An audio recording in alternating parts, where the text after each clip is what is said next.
Hi, my name's Benji and welcome to Dice vs Cards. Today we're looking at Monolith Arena, a competitive 2 to 4 player fantasy skirmish board game, which is predominantly a tile placement game where you're looking to place your tiles in the most opportune space and direction on the board. It also has elements of hand management because you only have finite actions on your turn. You need to plan and prepare appropriately. And variable player power because you're each playing as one of 4 factions vying for power and glory and access to the monolith itself. So don your sword and board or your assassin's cloak because we're going to see how this game plays and whether this could be the next game for you.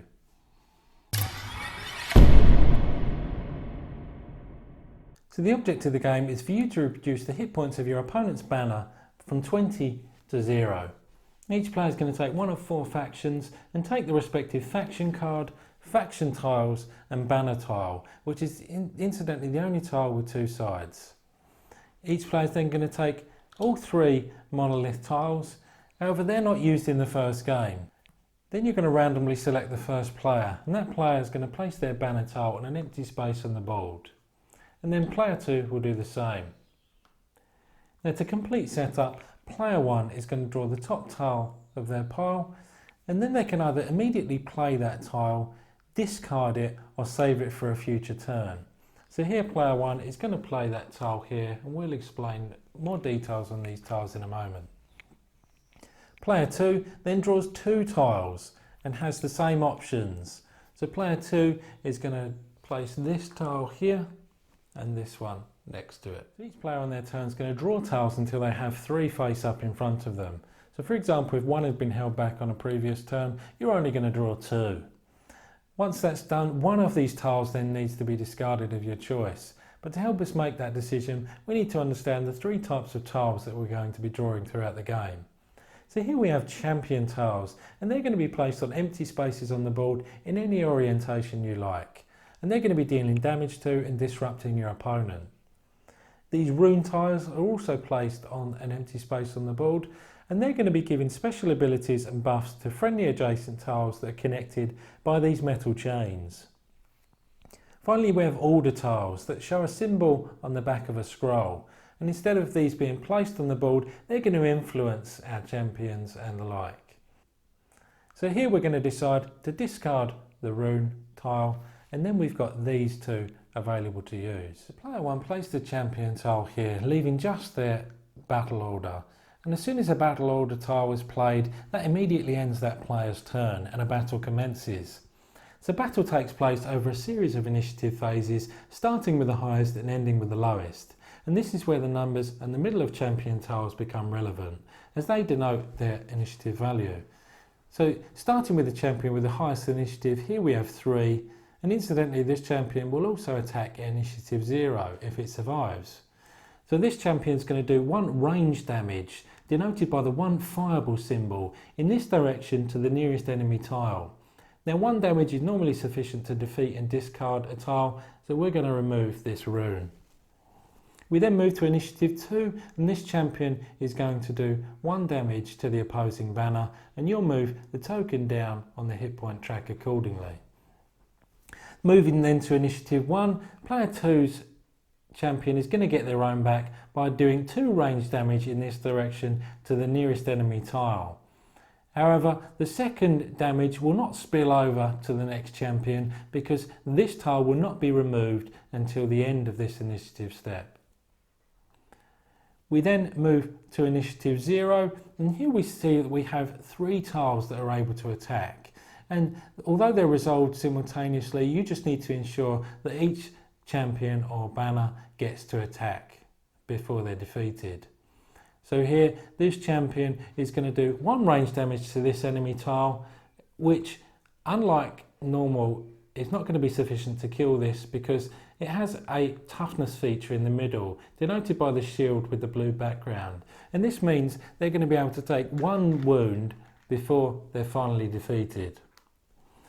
Then we talked a lot about range damage so far, but all banner tiles have melee damage, and they do 1 melee damage to every tile adjacent to it. So here, that damage is going to be done to the champion, sufficient to discard this tile. You'll also note that banner tiles give buffs and special abilities just like runes would to adjacent friendly tiles. So here this one gives toughness to any adjacent friendly tile, and this banner gives the maneuver feature to any friendly tile, and that allows those tiles to move and or rotate their tile once every turn. There are too many actions and features to be explained in this tutorial, so each faction card has a helpful reference sheet. Now, one thing we haven't talked about so far is the monoliths themselves. So during setup, each player can place up to 2 balled tiles. Now, balled tiles are either champion tiles or rune tiles on any or either of their segments underneath the top of the monolith. Now, the reason they might want to do that is because on each player's turn, instead of playing balled tiles, they can decide to unfold their monolith. Now, they do that by retaining the banner tile in the same place and then placing the 2 remaining segments in any order or fashion, so long as there's an uninterrupted line between them. Now, any empty segment can also be filled by any balled tiles that you have and can be placed in a tile accordingly. Now, these stay on the board in that space and orientation until the end of the next battle, at which point the monolith is then folded back up. These act as they would normally and can be destroyed, and any empty spaces can also be filled in subsequent turns by friendly tiles and even opponents' tiles. But as soon as they're folded up, they're not going to see the light of day again until the monolith is once again unfolded. Now, play continues like this until one of 2 things happens. Either you defeat your opposing player's banner and reduce it to 0 hit points, or one player goes to draw tiles and there are no more remaining in their pile, at which point that player finishes their turn and the other player will also get 1 turn before one final battle commences. And in that instance, the winner then becomes the person who has done the most damage to the opposing player's banner. So that's how this game plays. What did I think of it?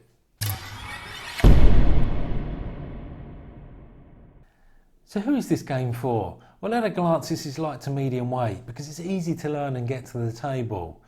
And really, how much gameplay can they be fitting onto this small board? But the more you play it, the more you realise it gravitates towards medium weight. Think about it like a tabletop war game that's been completely scaled back onto this small footprint. And what it sacrifices in terms of the complexity and procedure of combat, it adds in terms of the strategy and how you place your units.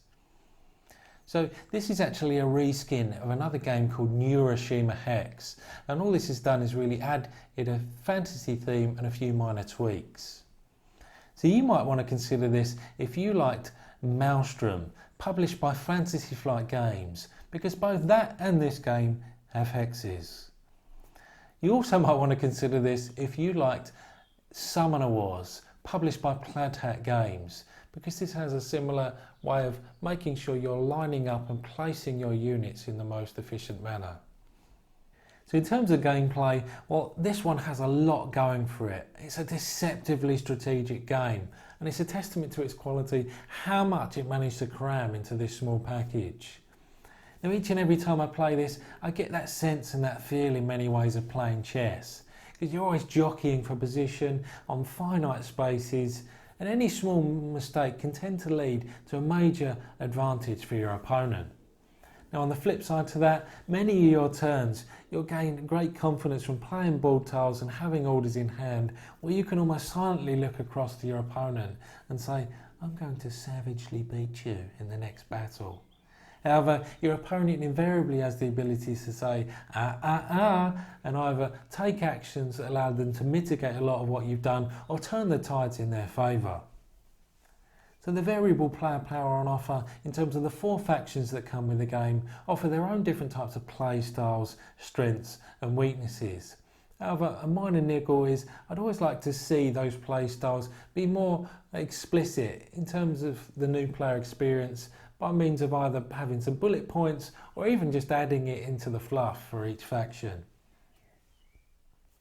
So the drafting is mostly a hit, but also can be a bit of a miss. You have to really min-max the actions you've got available to you. But by the same token, and this is represented in the rules, if you're flooded with orders, there's not a great deal you can do. So perhaps a better way to do that would have been to have a different pile for order tiles and a different pile for board piles. So in terms of the look and feel and theme of the game, well, production quality across the board is of an excellent standard. Everything in the box, from the components, even down to small little things, like that gloss finish on the faction cards, and up to a beautifully well presented overall product. Now the theme is reasonably well written for each of the factions, detailing their backgrounds and motivations. However, I would have liked to have seen how they all connected together within the setting in Monolith Arena. Now the rulebook is well presented and well laid out. However, there's more than one occasion that it leads to ambiguity within a game state, and although they've tried to address that with a common problem section, it's still far from ideal.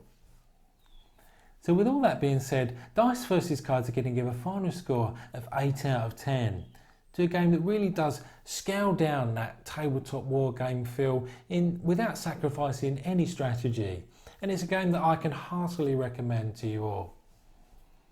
So that's it from me. I'll see you next time.